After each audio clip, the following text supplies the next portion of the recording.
Hello and welcome to episode 34 of the All Things Leeds podcast with myself, Ed McIntyre, and sat opposite me on the desk is, as always, my co-host Charles Foster. Hello, Charles. Hi, mate. You alright? Yeah, I'm not bad. How about you? Yeah, I'm okay. Yeah, you good? Yeah, just a little bit groggy and tired, but I have fairly regular things, so you get used to it. Yeah, you are always tired. That is very true. You are always tired. Well, it has been the international break. It still is, in all fairness. So no Leeds United game to go over, but we will, of course, look back on what has been a very busy period at Elland still. It is never quiet at Elland, is it? We will, of course, look back at England's past couple of games as well. 2 wins for the Three Lions. We will also look at the Leeds players who have been out on international duty themselves and how they did. There's plenty of other bits of news to get our teeth into. Some bad, some good, some great even, as of course Calvin Phillips has signed a new 5-year deal at Leeds United. Thank goodness, finally. And we will, of course, look ahead to this weekend's game as league football returns finally as well. I hate international football. The international break is almost over. Leeds United return to championship action this Sunday as they take on Barnsley away at Oakwell, a Yorkshire derby, to get back into the championship season. Nice. Looking forward to it. Yeah. Always a tasty affair. Yeah, we will get into that later on in the podcast. Plenty of stuff coming up here on the All Things Leeds podcast.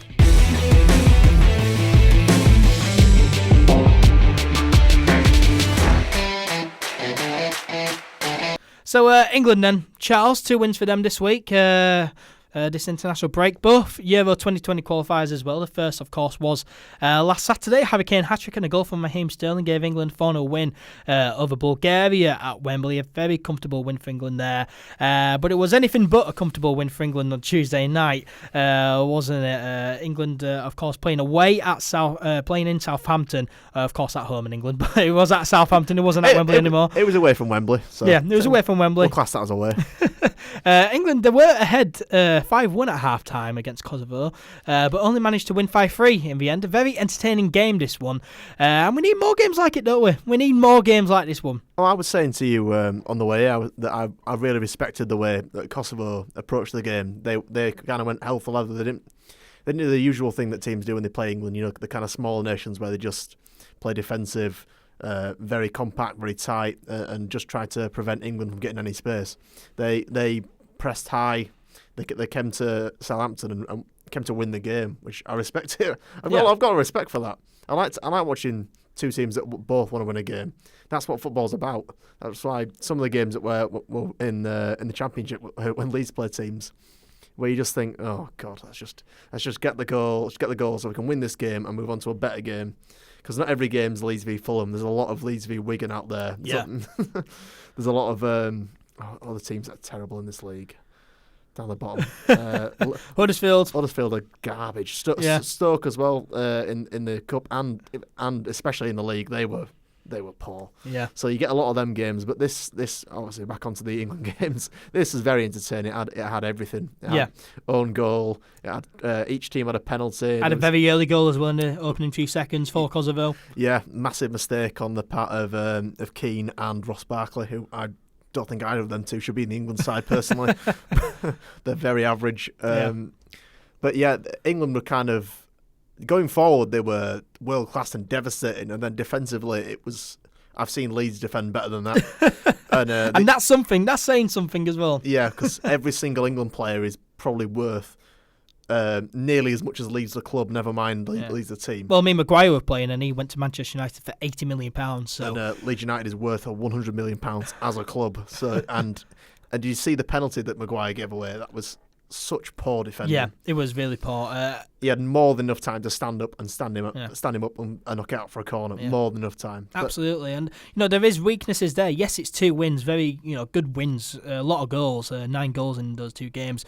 But we are good going forward. Raheem Sterling, fantastic. Harry Kane, of course, class. But defensively, we are poor. Sterling and Sancho were unbelievable. Yeah, Sancho was unbelievable. Yeah. And they were devastating going forward, and we did link up quite well. Sterling's best moments were mainly for a couple of the goals. That one where he received the ball just past the halfway line and completely just span his man and ran an extra 30 yards to lay it off.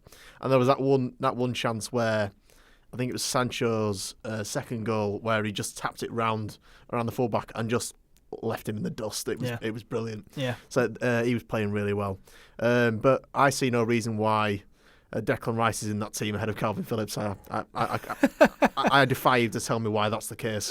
I have no idea why that's happening. So he needs to start giving more chances to players who are perhaps not always in the Premier League, and a few youngsters as well. Because it's been that way in the England team for a long time. There's that kind of stigma where, oh yeah, no matter how good players are outside the top six, even if they're not in teams that aren't as good, you should only play players from teams like Scum, like Liverpool, like Chelsea. You should only pick players from them teams. When there's as Southgate has proved, there's a lot of really good players. Like if you look at Ben Chilwell from Leicester, great left back.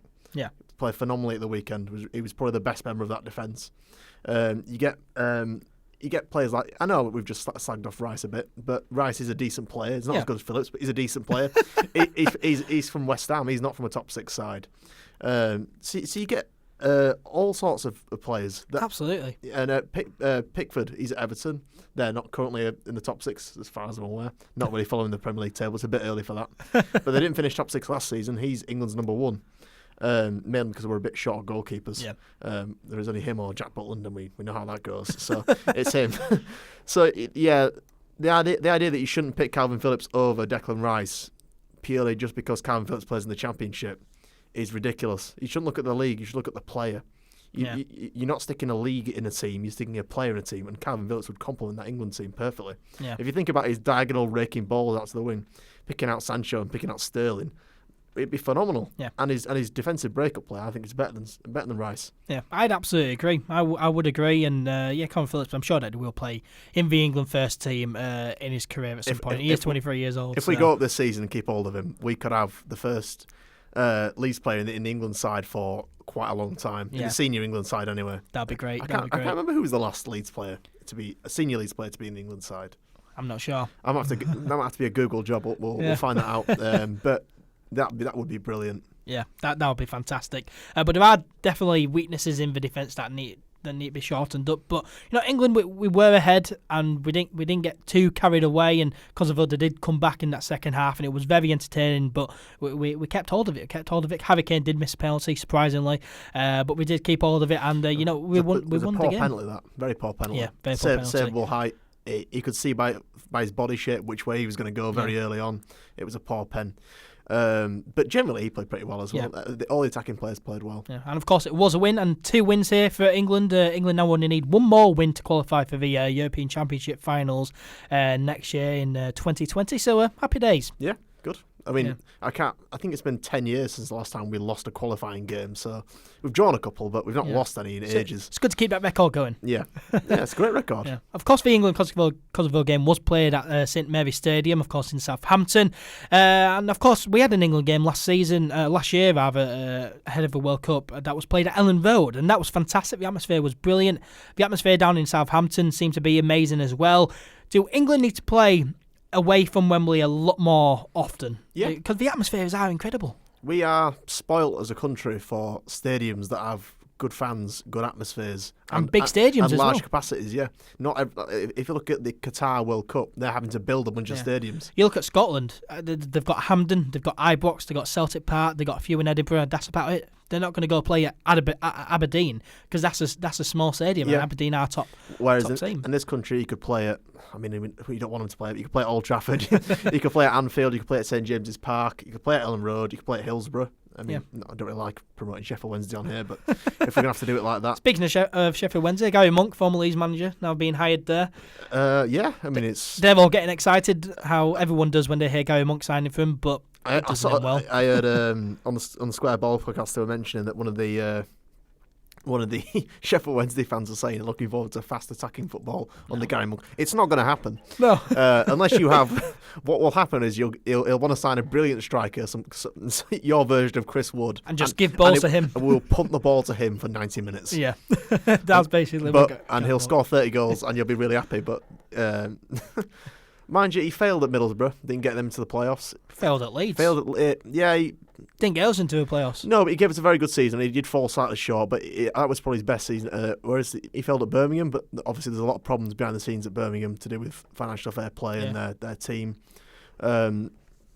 But yeah, he's kind of just popping up. It's like whack-a-mole at the moment. He's popping up at a different club every season. He's just one of them, isn't he? He's just one of them managers that just float around.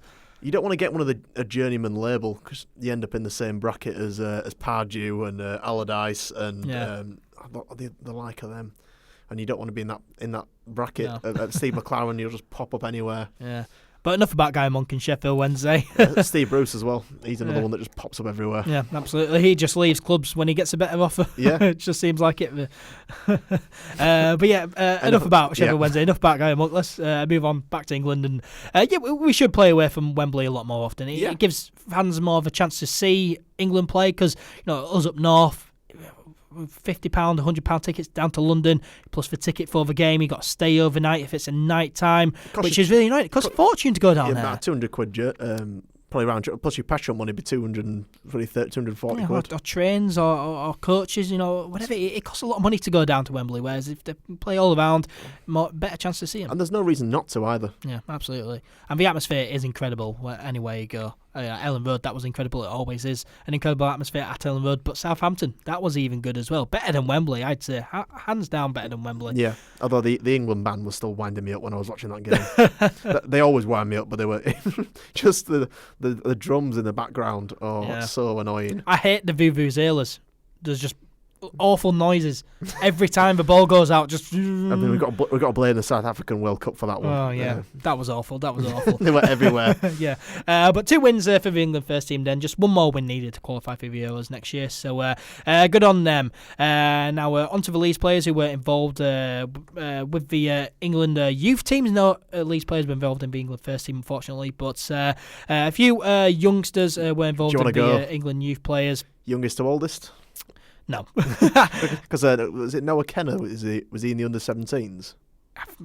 I think it was called up, yes. Yeah. I couldn't really. I was struggling to find results for anything under the first team and the under-21s. Anything under that, I was struggling to find results for it. Fair enough. There was not really any website I'm almost certain he was called up. Yeah, he was called up, yeah definitely. But of course, our loanee, a 20-year-old striker from Arsenal, Eddie Nketiah, he played in both games for the England under-21s.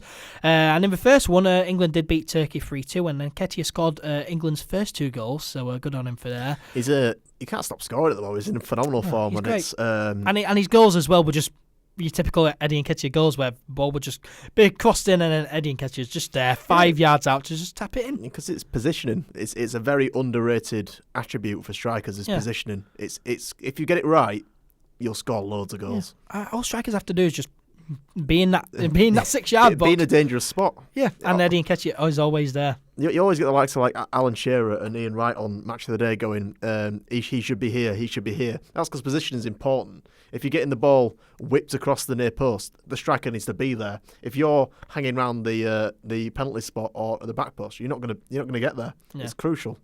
Yeah, exactly. Did start the other England under-21s game, but he didn't score, unfortunately. But 2 starts from there and 2 goals in 2 games, which is nice. So nice. Eddie Nketiah doing well there. Jack Clarke, he did good for the England under-20s. He scored a late winner on the 93rd minute to secure a 1-0 victory over Switzerland in an elite league match. Don't know what that is, but Jack Clarke scoring winners there. He's actually scoring and playing football. It's a confusing situation with him at the moment. Yeah. I have a very strong feeling that Spurs are going to recall him. Yeah. And then be very reluctant to ever send us loanees ever again. I think because he's not going well, is it? No, he's not. They've signed him for £10 million. We've loaned him back, and we'd rather have a lone goalkeeper in Meslier on the bench than Jack Clarke. Says it all. Well, me and you had an argument on the way here about the possibility of not having a goalkeeper on the bench. You think that's a ridiculous idea? Well, it is. And I think, well, how often do goalkeepers get sent off and get injured? Fairly rarely. Kiko Xer got sent off last season. Yeah, once out of 46 games. Very rare.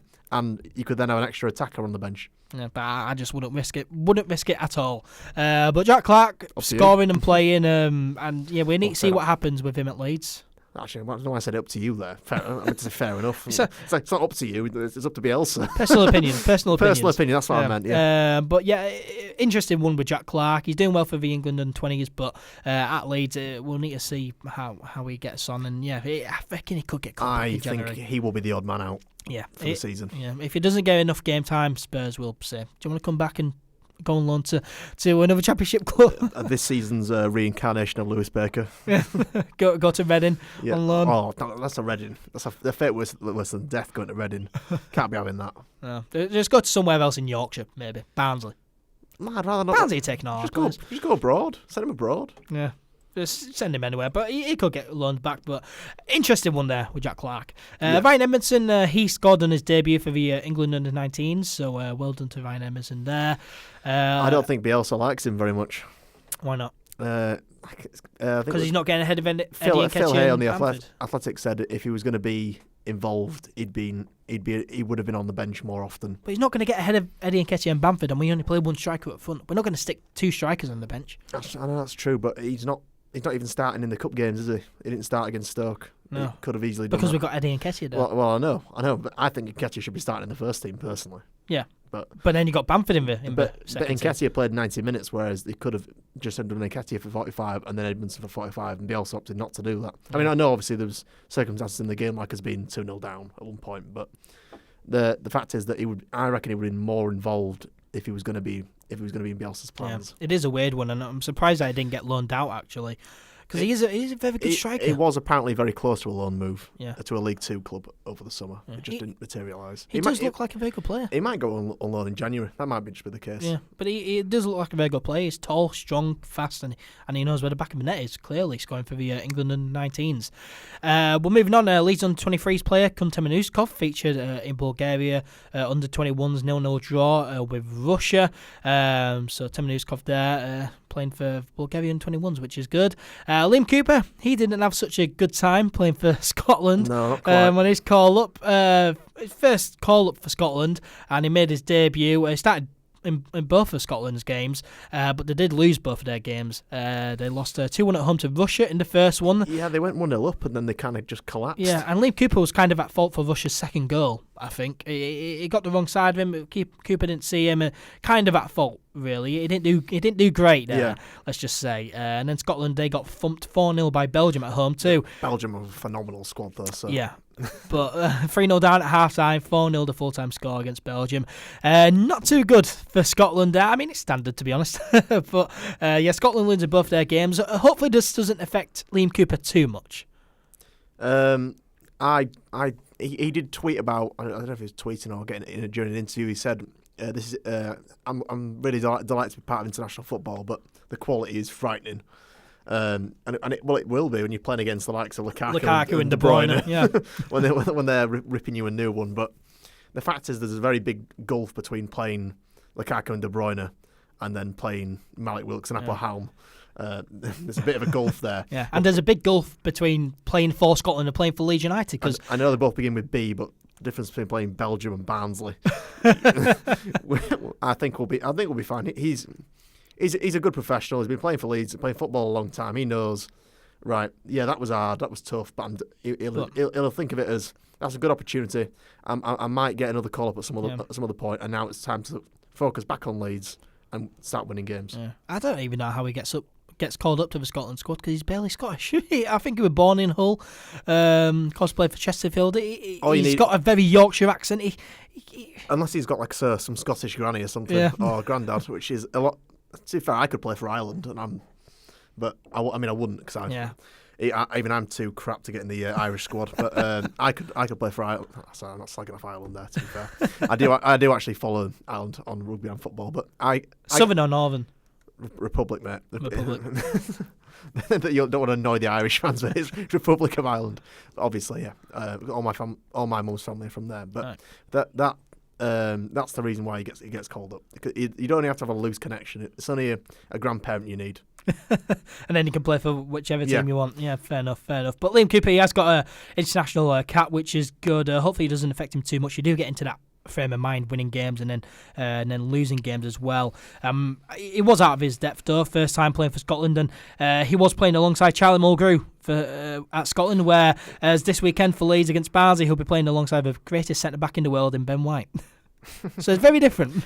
Yeah, and he'll have better quality players around him with Leeds, with the exception of Andy Robertson, who is better than... Well, he's world class. Yeah. He won the Champions League last season with Liverpool. He's a Champions League winner. But with the exception of Andy Robertson, he'll be playing with better players against Barnsley, against worse players. So. Yeah. So, I think we'll be fine. Yeah, hopefully those 2 losses don't affect him too much and he just gets back into it and we keep a clean sheet this Sunday. That'd be nice. He's strong mentally. He's club captain. He'll sort himself out. Yeah. Mateusz Klich, he did end up playing for Poland this week. He made an appearance off the bench during Poland's 0-0 draw at home to Austria. Stuart Dallas, he had a very good game for Northern Ireland in their Euro 2020 qualifier against Germany at home. They did end up losing 2-1 though, but he did play very well. Played at right back as well, which was nice. Northern Ireland in general played quite well. They kind of contained Germany a fair bit. Yeah. Bailey Peacock-Fowler, he had a very good game, made a lot of good saves. But enough about Bailey Peacock-Fowler. We don't care. He's not a Leeds player. No, don't care. He's a Burnley reserve. He's a Burnley reserve. It's funny because it's true. Yeah, it is true. Dallas nearly got an assist as well. He whipped in a brilliant ball which nearly got finished, but unfortunately. Yeah, Stuart Dallas played great, and Northern Ireland did really well against Germany. Should be proud of themselves. Graham Smith will have been buzzing with that. Yeah, definitely. Alioski, he did well while playing for Macedonia. He started both of their games as they drew 1-1 away at Israel and then beat Latvia 2-0 away. Again, both of those are Euro 2020 qualifiers. And Alioski, he assisted their goal in the 1-1 draw with Israel. And fantastic assist, fantastic free kick from Alioski. I would love it if North Macedonia got to the World Cup. I would love that. I always like watching the weirder nations. I say weirder. I shouldn't say weirder nations. I mean, it is a weirder nation because Alioski's weird. It's what I mean by weirder is it's nations that it's weird to see in the World Cup because they don't normally qualify. But Alioski's weird though. So. Yeah, he is very weird, but not because he's Macedonian, just because he's mental. He's just mental. He's just a bit mental. But I love the man. Mainly because he just makes me laugh. Yeah, he's one of the most deranged footballers I've ever seen. Yeah, but yeah, fantastic assist though here, and it's a shame that he can't do that for Leeds United on a regular basis. But he doesn't often get put on free kicks, does he? To be fair to the no, but just whipping a guy's cross like that. Phillips and Douglas and Hernandez are free kick takers. Yeah. So. But just whipping a nice cross like that every now and again, that would have been quite nice, Alioski. But we do play him left back, mate. Yeah, we do, to be fair. But he does bomb forward quite a lot. He does basically hold Jack Harrison's hand. Yeah, almost too much. Yeah. Leaving us very open to counter-attacks and raising my blood pressure. But standing in the south stand watching that happen, just thinking, if we get counter-attacked here, we're done for. Yeah. But very rarely happens, so it's all right. Yeah, but Alioski doing well there for Macedonia, and all of Leeds players out on international duty. Well done to him getting kudos. Caps, and doing very well, of course, apart from Liam Cooper, but he was in the Scotland squad, which is standard. Only so much you could do in a Scotland squad, mate. Yeah, absolutely. But they all did well, so good on them. And those were players on the international duty. The rest who weren't on international duty have had a nice rest. Hopefully, they're going to be fresh and ready for the Barnsley game on Sunday. Yeah, I think Helder Costa will have been one of the ones that Bielsa will have probably tried to train as much as possible over the international break. Yeah, because I think he's desperate for Costa to get to kind of Bielsa match fitness and to be up to date with the system. So yeah, and he's performed very well when he has played. So it'd be interesting to see how he fits back into the squad. Yeah, absolutely. Given he wasn't away on international duty. Yeah, absolutely. But hopefully all the players who weren't on international duty are fresh and ready and raring to go against Barnsley away on Sunday. Ben White as well. He'll have had a bit more 1-to-1. That'd been good. I mean, he don't really need it because he's Maldini in English form, basically. But Cannavaro, he's great. He's great. The Brighton Cannavaro. Hopefully all fresh and ready for the Barnsley game on Sunday. We will, of course, discuss that game later on in the show. Some players did play for the Leeds U23s, though, in their 0-0 draw away at Crystal Palace, which was played at Selhurst Park, which is a great experience for the youngsters playing in a stadium like that. Yeah, I always think that we played at the... what's Watford's ground called? Vicarage Road. Vicarage Road. I should really know that. They played at Vicarage Road last season. That's always it's better for them to get to adjust to playing in stadium. I know the crowd obviously aren't anywhere near as big, but to adjust to playing in stadiums like senior professionals will allow the kind of transition to the first team to be easier. And they played very well. The Palace side were very strong. Meslier had an absolute worldie of a game. Yeah, he was very good. Bunch of saves, saved the penalty. He was very good. Tip one was going straight for top corner over the bar. He had a ridiculous game. And he's very tall as well, isn't he, Meslier? 6'5", I think he is. Yeah, but very skinny as well. He's like a spider. Like a cheese string. But Meslier, a great game for the U23s. Tyler Roberts, 20-year-old forward, of course, has been out injured all season so far. He was wasn't really featured in the summer either, but he looks to be on the way back. He was a half-time substitute during that 0-0 draw away at Crystal Palace, and that's good to see. It looks like he'll be back soon, and he'll be good to have back again, and as another option. A couple more games in the 23s. He needs to get 90 minutes under his belt, and then I imagine Bielsa will consider putting him back on the bench, although thankfully, thanks to the lack of injuries, we've got a bit of competition now. If Luke Ayling gets fit, then it'll be the first time we've had a fully fit Leeds squad since Bielsa has arrived, which is phenomenal. Yeah, but we don't have that many injuries this season, which is great. I think they're all adapting to the Bielsa way, which is nice. I mean, a lot of them last season were impact injuries as well, so it was just kind of getting two-footed by random ogres when we're playing against these Brexit sides down the bottom end of the league, so who were fouling us and getting away with it. Cheers, EFL. But so that was the main reason. But we've had a bit more luck this. I think it's purely to do with luck. I think we've just not had as many impact injuries, so we've been better off. Yeah, Tyler Roberts, hopefully he will be back soon. I'm buzzing for Tyler Roberts to be back. I think that there is that kind of hole there in that attacking midfield role. Yes, Forshaw and Click are doing well, but that Tyler Roberts shaped hole. Yeah, I mean Forshaw and Click are doing really well, but I just feel as though there's no one there who's just bombing forward. Tyler Roberts, when he picks up a ball, he just bombs forward. I love Tyler Roberts. I think he's great. Yeah, he's a good player. I think he's a great player. Of course, 20 years old as well. He's still young. And hopefully he will be back soon. It does look like he will be. Looking forward to seeing him feature this season. And hopefully, if he if he can just stay injury free, because he's had quite a few injury problems while he's been at Leeds so far. If he can just get that kind of slice of luck and not have as many injuries, he'll probably get a lot more game time, and it'll improve him probably immeasurably as a player. Second season under Bielsa, he's only going to get better. Yeah, and of course, hopefully he gets the Calvin Phillips look. He's changed his hair to be similar to Calvin Phillips' hair. Yeah, odd choice. Not sure what that's all about, but I don't really care what his hair's like as long as he's playing well. Yeah, as long as he is playing well. Yeah. He could walk on the pitch with a mohawk and I wouldn't care. But yeah, hopefully Tyler Roberts is back soon, but yeah, he's back in the U23s, and hopefully he gets back into the first team soon and does well. I'm looking forward to it. Moving on to other bits of news, we've got some good news or bad news. What do you want to go for first? Bad news? I always prefer doing bad news first. Yeah, bad news getting into the good news. Let's start then with the disappointing news that has come out recently regarding Andy McVeigh, also known as the Bailey Banksy, and his paintings across the city of Leeds. Some of those paintings have been destroyed by someone who has gone and splattered black paint all over him. Apparently a group who are against graffiti, but they've just gone and graffitied themselves, which makes no sense. And McVeigh, he did get permission to do it as well. So this group have been going around and putting black paint on it. They should be caught and jailed for vandalism. I mean, it's contemptible behaviour, really. They are. I'm saying to you, they are just horrible, pathetic killjoys, really. Yeah. And the worst one by far was the Gary Speed. Gary Speed's on what would have been his 50th birthday. About 2 days before Suicide Prevention Day as well, which is obviously how unfortunately Gary lost his life. It's just horrible. It really is horrible. Yeah, it isn't good at all. And they're clearly not.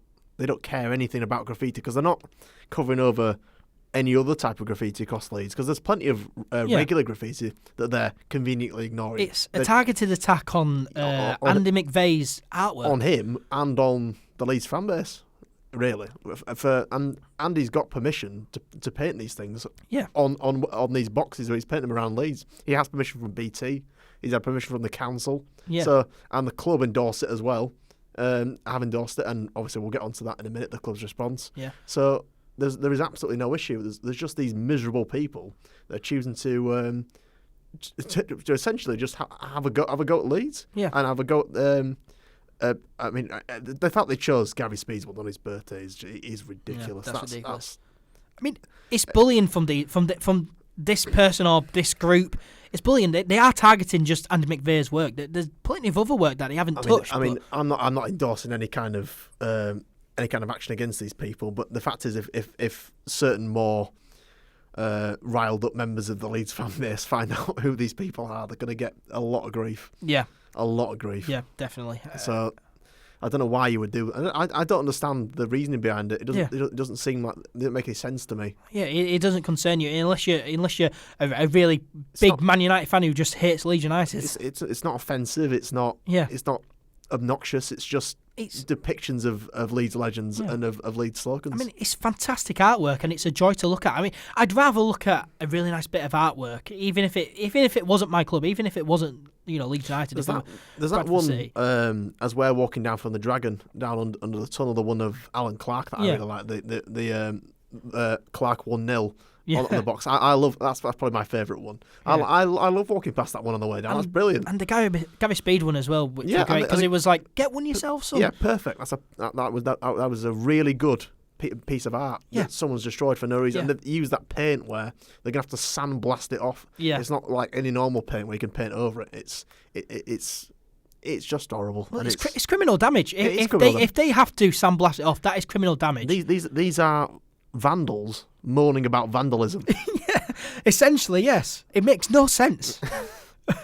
It makes no sense. I'm struggling to find it funny. I say struggling to find it funny, but I just laugh there. But Andy puts a lot of hours into painting these. A lot of hard work. He spends a lot of money and a lot of time painting these things not for any payment. He does it for his own enjoyment and the enjoyment of the rest of Leeds fan base. Yeah. And as proved by Twitter over the last kind of 48 hours, it's very well appreciated by the people of Leeds. Yeah, and it's great artwork. And even if it wasn't my club, I'd still enjoy looking at it because it is nice, and I'd rather look at that than just a plain old box on the side of a road. These people in their email to the Yorkshire Evening Post as well, I'm not sure if that's genuine or if it's just someone else, but if it is the same people who've done the graffiti, they said that they represent the 90% of the population of Leeds that aren't obsessed with Leeds United, and it's just like, so where are these 90%? Yeah, who are this random invisible majority of people? Because there's been no complaint. There's no complaints to the council. There's no complaints from BT. There's no complaints from the club's management, from anyone associated with the club.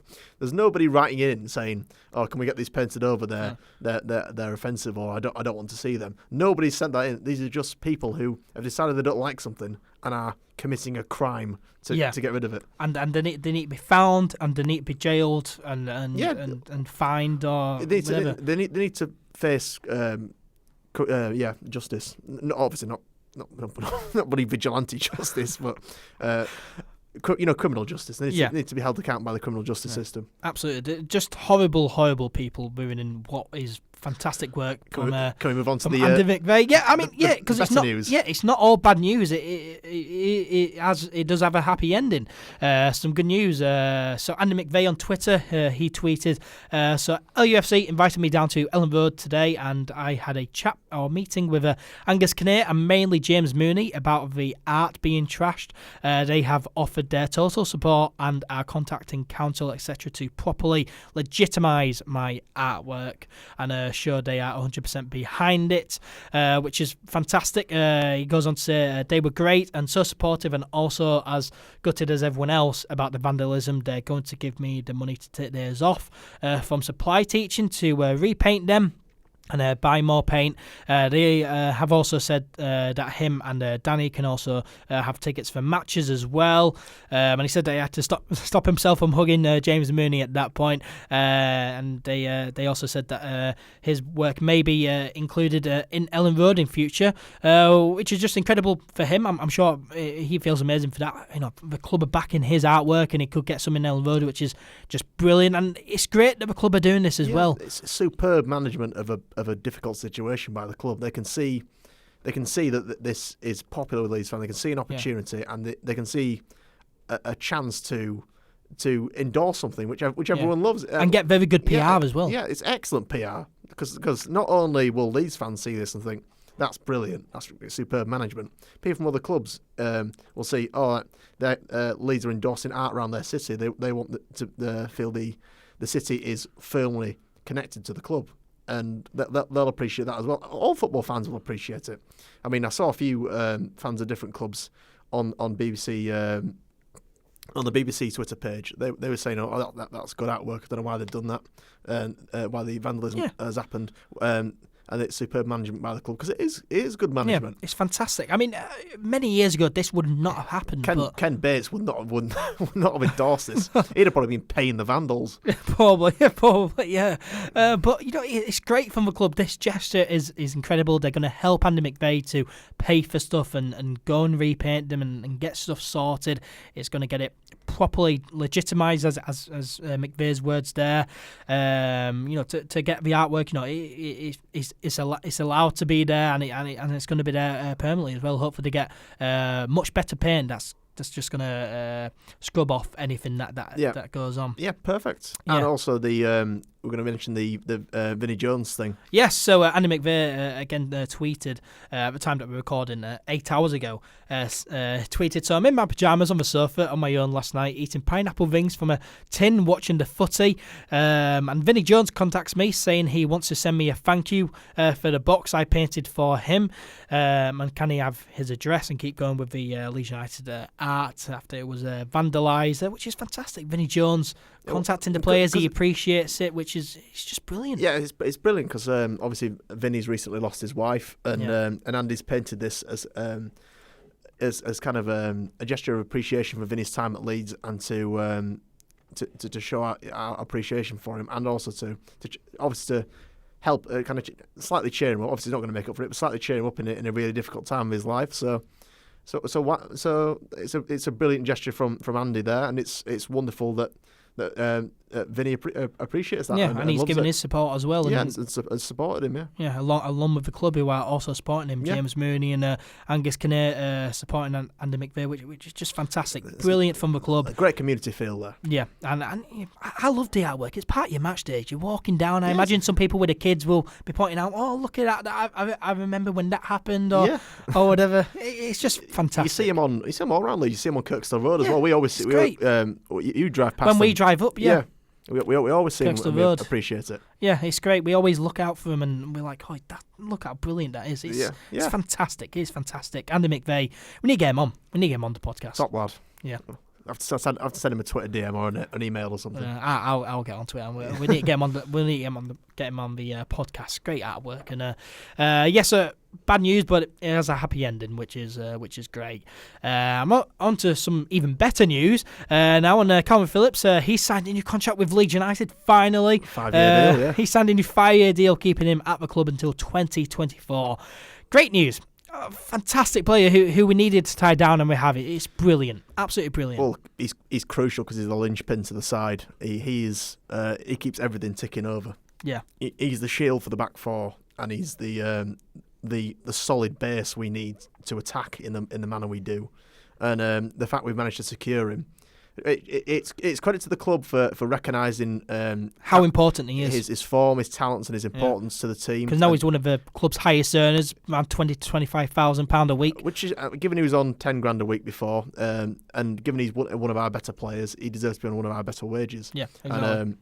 But yeah, he's crucial to the team, and the club have seen that and rewarded him with a 5-year deal. And credit to Calvin himself as well for signing such a long deal, because he could just have signed an 18-month or a 2-year deal. Yeah. I'll play for you another season, and then obviously I want to cash out and move on. Which I obviously know there is a release clause in there, because we can't expect to keep him forever, because he's good enough to play in the Premier League. Yeah. But I mean, of course, it is a contract, a 5-year contract, but we can still sell him. We could sell him in January still, but it does add more value onto that transfer fee that we would have sold him for. Yeah, adds £10 million under that transfer fee that we could have sold him for last summer, which is good. We do have that insurance now, but also apparently there is that release clause. If we don't get promoted this season, and next summer there is a release clause of around £20 to £25 million, which of course isn't great. Hopefully we do go up, but there's a lot of pressure on us now to go up. If that is true. Held the Costa's transfer fee. We'll have to pay for that as well. So obviously there's always pressure when you Leeds to get promoted. But yeah, it's wonderful the fact that Calvin's obviously said, I'm willing to commit myself for the next 5 years of my career, which will take him up to being 28 if he sees out the full contract, which means he'll have spent 14 years at Leeds. Yeah, which is a long time, and he would be able to get a testimonial as well, which would be great. That'd be superb. It's been a while since we've had a youth academy player come through the youth system and spend their entire career at Leeds. And want to be at Leeds, because we've seen plenty, Lewis Cooks and Byram, they just wanted to get out. They move on. I mean, obviously there's different circumstances there, but the state of the club when they left was bad. Yeah. But and obviously now Calvin can see the ambition of the club, and the club can see the potential in Calvin. So it's superb. Yeah. Arguably, keeping him was probably the best bit of transfer business of the window. Absolutely. Because Radrizzani could have easily said when Villa came in and they said to Leeds, all right, we'll give you 15 million. Radrizzani could have easily said, yeah, all right, there you go, 15 mil, done. Yeah. And then we'd have to search for a new defensive midfielder who suits the system as well as he does. Yeah, and for £15 million. Yeah, and it's very hard to find. Calvin Phillips is a rare player, and it's great for him to because he is a Leeds lad. He's from Wortley. He used to play for the Wortley junior football team. He's a Leeds lad, Leeds United fan. His family are great as well. We've seen it in the documentary. His mum and his sister and his nan on the documentary. Seeing them, that was good. Yeah. It reminded me of my own family, to be fair. And it reminded all people from Leeds of their families, of having proper Yorkshire family. It's like Calvin Phillips represents us Leeds United fans. He's a Leeds lad, homegrown, and he's playing football. He's one of our best players, playing for Leeds United. And it's like he represents us fans. When he puts in that tackle, it's like, we want to do that ourselves. And he's doing it. He's living the dream of all of us Leeds United fans, and it's fantastic to see. Yeah. Yeah, it's superb. Yeah, he's a very rare player to come across. You never get players nowadays who are just happy where they are. But Calvin Phillips, he is very happy at Leeds United. It's a rare testament to his character that he's willing to stay in a Championship club when he could have easily gone in the summer to a Premier League club. Yeah, he's a great guy, a great role model, and if he does stay at Leeds United, a future captain for me. It's the kind of commitment and loyalty you want from your players in your squad. Absolutely. And I imagine the rest of the squad will see that and think, right, he's one of our better players. He's committed to this club and to this team and to this concept of promotion, this mythical concept of promotion. We're going to commit as well. We are comfortable. We are proud to be here. And now we know that other people are committing as well. We're going to commit. Yeah. And as you can see, we've got more news to go into. We have Liam Cooper, of course, defender. He signed a 5-year deal, and Stuart Dallas signed a new 4-year contract as well. I mean, more bothered about Calvin Phillips signing a new contract than them two, but those two are great to have as long-term, long-term contracts. It's securing your players. It's securing your players for a long time. So continuity was the kind of whole message on the club this past window was continuity is our weapon. So getting players on long-term contracts for a long, keeping them here. Yeah, keeping Bielsa. Keeping Bielsa out. I don't know how we'll be able to do that, especially in the Championship. But keeping Bielsa here. And just having the club be stable, because we've not had stability for 20 years. No, we haven't, and it's great to see. Liam Cooper, Stuart Dallas, long-term contracts. I mean, how far they've come, eh? How far they've come. Stuart Dallas, we signed him from Brentford for a cheap price, came as a winger, and now he's the best right back in the league. The Cookstown Cafu. Yeah, he was. I thought he was our best player against Swansea. I was very impressed with him. He's a class player, Stuart Dallas. And Liam Cooper, coming from Chesterfield, he's now the best. One of the best centre-backs in the Championship. Yeah, he's superb in this league. He's got great leadership qualities. He's very experienced. He's got like 166 appearances for Leeds. So he knows what it is to play for this club. I'm pretty sure he's a Leeds fan anyway. Even though he is from Hull, but I think he's a Leeds fan. So he doesn't. Obviously, it's not the same situation as Calvin, because Calvin's actually from Leeds. But, and he is a true Leeds fan. Yeah, he's a proper Leeds fan. But I don't know. Cooper could be a proper Leeds fan. We do not know. I mean, Stuart Dallas, he could be a Leeds fan now. I don't think Stuart Dallas is a Leeds fan. He doesn't even support Josh Warrington. He's a Frampton fan. Oh, no. But yeah, I joke that. Obviously, Dallas and Warrington are friends, but obviously he's Frampton's a Northern Irish lad, so obviously he gets the support. But Dallas loves being here, loves living in Leeds. There's an interview last week about the fact his kids and his wife, they're settled there. There was an interview with him today saying Cooper saying the same. Cooper's the godfather to Dallas's kids, so that they're good friends. Absolutely, you think about players moving, you need to also think, the players' family as well. They've moved here, they've settled down. They don't want to move again to some other city far away. Dallas has been here. Dallas has been here 4 years. Cooper's been here 5 years. They've both signed another 4 and 5 year deal. Yeah. So if Cooper sees out his contract, he'll be up for a testimonial as well. if he sees it out to 2024, and that'll be great to see because I can't remember the last time we had a Leeds United testimonial. Very long time. I think was it Radaby? I'm not sure. Might be Radaby. I am not sure at all. But great to have Liam Cooper, Stuart Dallas tied down to long-term contracts, as well as Calvin Phillips. They've all come far. Phillips, he's come very far. He joined Leeds in 2010 as a youth player. Made his first team debut, of course, in 2014 away at Wolves in a 4-3 defeat. His first goal came in his home debut against Cardiff City. That was also a defeat, 2-1, unfortunately. But in total, Calvin Phillips, he's made 149 appearances for Leeds, scored 10 goals. Of course, only one goal last season. But he is in Leeds United history, as that was Leeds United's latest ever goal. Of course, came in via 101 minute against Middlesbrough, 1-1 draw away there. But Calvin Phillips came on leaps and bounds last season. Fantastic player, key player. Important that we've kept him down. And still young as well. Yeah, 23 years old. He's still got a lot of chance to get better. Yeah, absolutely. And it's great to have him on a long-term contract. And then Liam Cooper, Stuart Dallas. So just bonuses that we've kept all these players on long-term contracts. It is fantastic. And obviously, fantastic for the club. That's brilliant to get them all signed. And obviously, there's rumours that Matthias Klick is negotiating a new deal as well. That'd be good. Because I think his contract's up at I don't know if it's the end of this season or the season after, but I think he's only got a year or two left on his deal, so I think he'll be looking at another long-term deal, and he's deserved that because his link-up play is always superb for Leeds. He's been brilliant, and he's turned into what it means to be Leeds as well. Because of course, in his first season at Leeds, managers just didn't want him. Neglected and shunted him off, and obviously there's that. Kinnear kind of not famously said, but he was quoted as saying that when Klick left, he said, "I'm going to come back and I'm going to be part of the team." Yeah, that's great. And he did. I love that.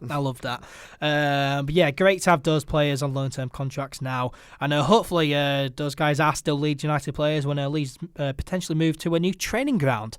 Of course, big talk of Leeds United moving closer to Elland Road, very close to Elland Road actually. They're potentially going to build on the grounds of where the Matthew Murray High School was in South Leeds. Right next to the ground. And it's going to be kind of like a Premier League style training ground, very high quality, and that's great. That is fantastic, great stuff. It's needed. It is needed. Yeah, I think the idea from the club is that we're going to try and develop more facilities for inner city youth, because obviously Leeds is a huge city, and the training ground currently at Thorpe Arch is quite a long way. Miles away. It's like it's 45-50 minute drive from Elland Road. Yeah, it's a long drive. I don't get it. And if you get because bear in mind, Phillips is from Wortley, so that's kind of in South Leeds-ish. Yeah. So if everyone who's joining the Leeds Academy, who's living in Leeds, has to drive an hour and a half round trip every time to the training ground, it's going to be hard for them and expensive for them to do. Because I've been going to a few Leeds United press conferences recently up at Thorpe Arch, and it is a trek. And then you got Adam Pope, BBC Leeds, Phil Hay. I think he lives in York. He just stays there, so it's only a short drive for him. But everyone else, it's miles away. This is a long drive up to Wetherby. Very long track. It is awful. So having it down at Elland Road is fantastic, and it would be nice to have like a little complex, kind of like a small complex, like Manchester City's complex. They have obviously maybe not as expensive. Yeah, it's not going to be like that. But it would be nice just to have a training ground a lot closer to home. Yeah, and it shows that the club are working with the council to having a good relationship with the council to sort out new training facilities. Yeah, and it's going to boost the amount of young kids playing in that area as well. Because it's I think it's fair to say that it is quite a poor area of Leeds, really. Well, it's a deprived area is South Leeds. It's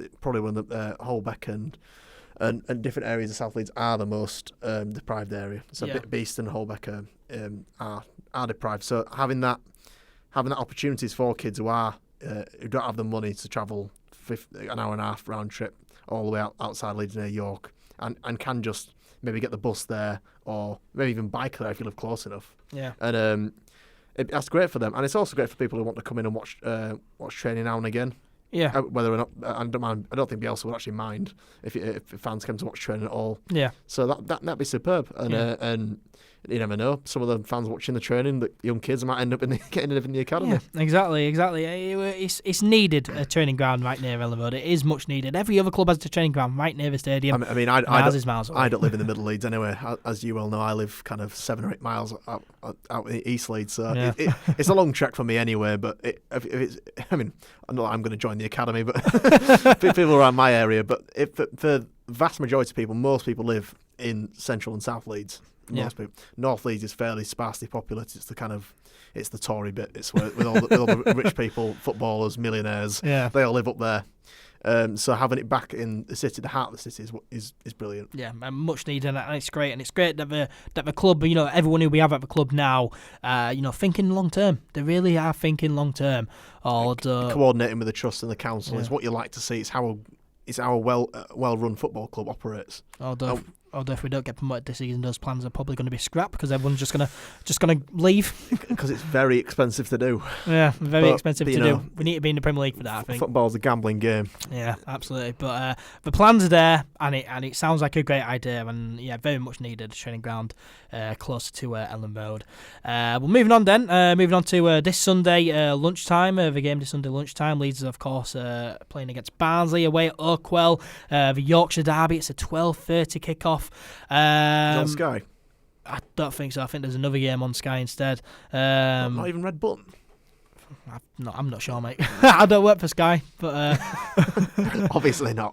But there'll be streams. There'll be streams of it. But yeah, Yorkshire derby. Great to get back into it. And are you nervous? First one of the season, isn't it? Yeah. Are you nervous? Yeah. No, of course I'm not. Yeah, we are the best team in this league. Yeah, we've won 4 out of our last 5 meetings with them. So yeah, but we're not in the recent past, but in the history of that fixture, Barnsley have had it over as especially at Oakwell. They put up a very good fight, but I'm very confident because they're in very poor form. We've had a little bit of a stutter, but I'm not worried because I think we were very unfortunate to lose against Swansea. I thought, and obviously, you can't really legislate for penalties against Stoke in the Cup. So other than that, we played really well. I'm confident. I think we'll win. Yeah. I think it'd be a 3-1 win. Yeah. Barnsley, they've only won one game so far this season. That did come on the opening day of the season. Yeah, at home against Fulham, a 1-0 win there. But they're in 21st position on 5 points. Of course, 1 point and 1 place above the relegation zone. So it doesn't look like they're going to have a good season. It looks like they're going to struggle with all of our under-23s players who they just bought from us in the summer. Malik Wilkes, Alex Moat, Adore, Halm. They've just got everyone. Leeds youth team. Yeah. We should be scared of them, though. No, I mean, Alex Moat can barely run, let alone kick a football. No, but he's good on long shots, though. He's always been good on long shots. Very good with that left foot. Yeah, left foot long shot. He did a lot of times for Leeds, and obviously Adore's very good on his when he's playing well. And Malik Wilkes obviously has that season in League One scored a lot of goals, and he's probably Barnsley's main threat. And he'll want to make a point against Leeds for not giving him the chance. Yeah, definitely. Barnsley, the last home game, they lost 3-1 against Luton Town. So not a good result there. Luton have been punching well above their weight at the moment. For their expected goals, their XG, they've been scoring more goals than they should be. Yeah, I mean, they are only 15th, but they are doing well. Yeah, well, I think the best they can hope for really is mid-table this season. Yeah. That is probably... If you're Luton, you're expecting to get playoffs, then you're mental. If you get 12th, if you get anywhere between 12th and 16th, you should consider that a good season. Yeah. A very good season. Yeah, absolutely. Luton Town surprise package this season. But yeah, Barnsley, they're struggling, just 1 win this season. And yeah, we should beat these. We should beat these. Leeds United, of course, third, though. 3 points behind Swansea, who are in first. Hopefully we can bounce back from that 1-0 defeat against Swansea at Elland Road just before the international break. And they're playing Forest, aren't they, the weekend, Swansea? So that might be a tougher game for them. Yeah, I mean, Nottingham Forest, they've been having an up and down season, really. They do well 1 week, do poor the next. A lot of draws. But if they can get a draw against Swansea and we win, then I'll take that. Yeah, I will fine. Absolutely take that. But Leeds United, yeah, hopefully we can bounce back from that 1-0 defeat against Swansea at home just before the international break. That was a very poor defeat. Swansea are going to fall off. Yeah, from what I've seen of them. Yeah. The Charlton as well, they're in second, we're 1 point behind them, but Charlton, they're going to fall off as well. We're playing them shortly as well. Yeah, away from home. That'll be another top two. But another the tickets top of the table clash. The tickets go on sale this Friday the 13th. It's another free-for-all as well. Is it free for all? Yeah, so good luck to anyone trying to get tickets for that. I'd actually love to go, but it's just too far. Get yourself a gold membership and be part of that 20%. I don't have the money for a gold membership. Yeah. I can barely afford that season ticket every season. But yeah, good luck to anyone wanting to buy tickets for Charlton away, because it is a free fall. Lee Bowyer as well. That'd be interesting. Yeah, absolutely. But Charlton, hopefully they're going to fall off. Surely, Charlton just been promoted. Just go away. Just leave us alone already. No, I'm not nothing against. I don't. They won't be at the top end. They'll probably finish like. They'll be like Blades were for a couple of seasons. You know, when they do really well and then they fall off at the end and finish like 8th or 9th. They'll probably do that. Yeah. But yeah, hopefully Leeds United do bounce back from that disappointed defeat and get back to winning ways. And Barnsley continue to struggle. Hopefully we do beat them, and hopefully we continue our very good recent record against them. Like I said, we are just 4 wins in our last 5 meetings, which is good. The other one was a loss to Barnsley though. But last time we were there, 25th November 2017, 2-0 win. Alioski and Zai scoring. Paul Heckingbottom, their manager. Another bit of hilarious info there. When we played him at Elland Road, Ollie McBurney was playing for Barnsley as well. That was a weird. Ollie McBurney looked like he had been on like an all-night bender and just got a spare PE kit from the. Looks like he's been on a 3-year bender. We beat him at Elland Road. Yeah, 2-1. Tom Pearce, ironically, and effectively relegated them. Yeah, I remember that. That was very funny. Yeah, Heckingbottom was managing it at the time. Obviously, a massive Barnsley fan, relegated his own club, and then got sacked. That's hilarious. There's a lot of history there between Leeds and Barnsley. That is absolutely class. A very big Yorkshire rivalry there between Leeds United and Barnsley, but we have a good record. Hopefully we continue that good record. Hopefully they're not one of our bogey teams. You know, I remember back in the day we all used to just go there and just seem to lose or draw. I remember we got thumped 4-1 away there back in 2011. So long time ago now. Yeah, dark memories. Yeah, just our recent record, 4 wins in our last 5 meetings with them. Hopefully we continue that, and hopefully we do well. The team lineup, what are you going for? Who's going to start? I think it'll be the same. I think it'll just same as Swansea. Yeah, I think so. Maybe with Costa in. Costa and Eddie Nketiah for me have to start. I think Costa might replace Jack Harrison, but I don't think there'll be any other changes. Yeah, Costa and Eddie Nketiah have to start for me. I don't think Bamford's getting dropped, mate. Personally, yeah, and we are doing well away from home. Bamford scored in It's scored in nearly every away game so far, hasn't he, Bamford? Yeah, nearly every away game. Yeah, Wigan. Did he score? Wigan, Bristol City, Stoke. Yeah, scored in all 3. Yeah, so. Well, why would you drop your striker that's scoring in away games? Yeah, that's fair enough. Should we just start Bamford away from home and just play Nketiah at home? Should we just do that? A home team and an away team. Yeah, we could easily do that. Yeah. And if Bamford just keeps scoring away from home, plus whenever we get a home game, he can just sit down, have a bit of a rest. Yeah, I reckon it could be and change as well. But I'd like to see Costa in there. I'd like to see Costa and Eddie Nketiah there. Yeah, we want to see the exciting get more players, game time. Yeah. Patience, I think, is the key here. Yeah. I think patience with Bielsa, patience with the system, patience with the season. I think we're going to be okay. Yeah, and we surely have to win, don't we? Score prediction? 3-1, mate. 3-1. You can think it's going to be comfortable. Malik Wilkes will score for them. Nailed on. I think we'll keep a clean sheet. I'm confident. I'll go with the score that was that came the last time we went there. 2-0. 3-1 Leeds. Bamford and Wilkes to score. Oh, you're going goal scorers. I'm not going all our goal scorers. I'm just saying Bamford will score at least 1 goal for us, and Wilkes will get their goal. That's what I'm going with. Yeah. I'm not going to predict goal scorers. Don't put any bets on. I'm right now. I'm saying that. Don't put any bets on. Don't give betting companies any more money. Yes. Seriously, don't bet. Yeah, because we hate betting companies. Jordan Stevens has just been screwed over for that. Yeah, he's been banned from all kind of football activity for 6 weeks. But it's not just playing. He's not allowed to come to the ground. He's not allowed to speak to any or interact with any club employees. Yeah. I don't know whether that includes the players as well, which it might do. Yeah, probably. And he's not allowed to speak to any of the trainers. And he's 19 years old and far away from home. So what they've said to him is basically they put him under 6-week house arrest. It's stupid. For gambling. I hate that.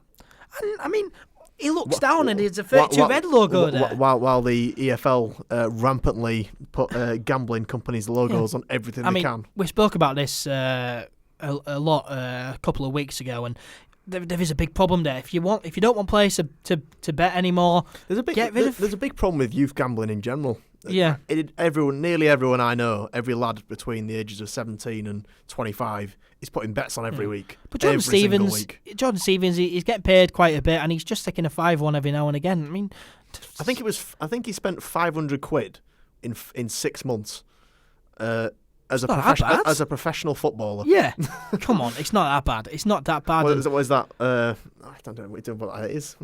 Yeah. Well, per month, I'm crap at maths, but not very much per month, especially not very much for a professional footballer. Yeah, exactly. And if the FA really wanted to tackle down on this, then get rid of... He bet on 2 Leeds games. That's the one where he got mostly punished for. Yeah. Betting on Leeds games. But it's a harsh punishment, though. Very harsh punishment. Leeds United have come out and said that it's a harsh punishment.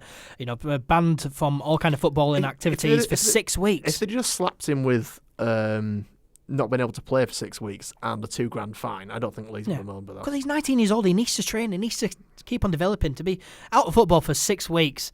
It's not good. It's a very harsh punishment, and the FA need to look at themselves. And because if you really want to tackle, meanwhile, the FA just ignore racism and other much bigger problems. Yeah, absolutely. Homophobia in the stands getting ignored while they're punishing people for having a flutter. Yeah, it is stupid. It is stupid. And if the FA really want to tackle this down, get rid of Sky Bet Championship. Just make it Championship. Yeah. Get rid of the Lad Brooks Scottish Premier League. Yeah. Get rid of 32 red on our t-shirts. Absolutely. John Stevens playing with a shirt with 32 red logo on him. Bet365 Stadium for Stoke. Yeah. Oh, it winds me up. It winds me up. But that's another topic for another day. But yeah, we've got to mention that at all. But Jordan Stevens, banned for 6 weeks, which is a very harsh punishment. And then not only did that happen, the BBC tweeted 2 articles about it. Match of the Day retweeted both of them articles just because it's Leeds for clicks and to make us look bad. Yeah. Yeah, it's horrendous. It's horrendous, and there is an issue there. But John Stevens, hopefully, he just comes back in 6 weeks, and he's ready to go again, and he's not being fazed by anything. It's a very harsh punishment, but we went off on a bit of a tangent there. Back onto Barnsley. You're going to 3-1 win. I'm going to go 2-0 to Leeds United. We have to win this. Barnsley, they're awful. Leeds United, we need to get back to winning ways, and hopefully we can win in the Yorkshire Derby away at Oakwell this weekend by beating Barnsley. That is this Sunday lunchtime, remember that, 12:30 kickoff. But that does bring us to the end of episode 34 of the All Things Leeds podcast. Thank you very much, as always, to Charles for joining me in the studio. Cheers for having me on, mate. And thank you very much to everyone who has listened as well or watched. We really do appreciate it. If you enjoyed them, why not subscribe or follow the podcast? They should give us a 5-star rating on iTunes, shouldn't they? Yeah, they should definitely do that. Definitely give us a 5-star rating on Apple Podcasts if you're listening there.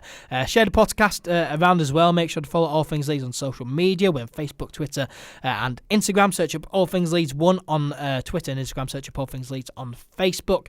Subscribe to the YouTube channel as well if you have not already. Me and Charles will be back next week. But for now, take care, and we'll see you later.